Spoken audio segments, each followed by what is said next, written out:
Animoy mga karakter sa Maria Clara at Ibarra ang ilang pickleball players sa Davao del Norte na nakasuot ng traje de mestiza habang naglalaro. Ang mga manlalaro naman sa Cebu, pinagsabay ang laro at pag-awit. Iyan ang Papa Good Vibes ni Jonathan Andal. Hindi lang bola ang na-double hit ng pickleball players na ito sa Cebu, pati nota ng mga kanta, kuhang-kuha.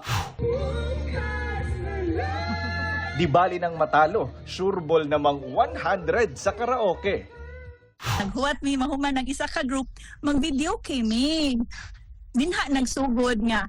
Imbes nga ma-board mi, magtanaw rami sa nagplay, mag-video na lang mi.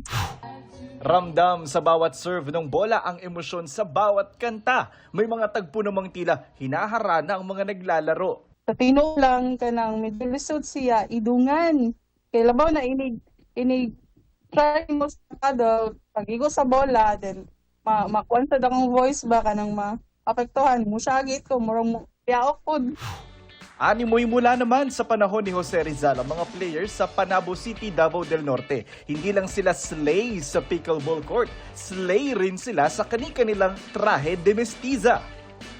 Para maiba po, para aside sa kaon ko, butangan ng tuglingaw, magsuot sila og ang term ato is wear the wrong outfit sa pagdula, no? So, makita na to mga Filipiniana sila.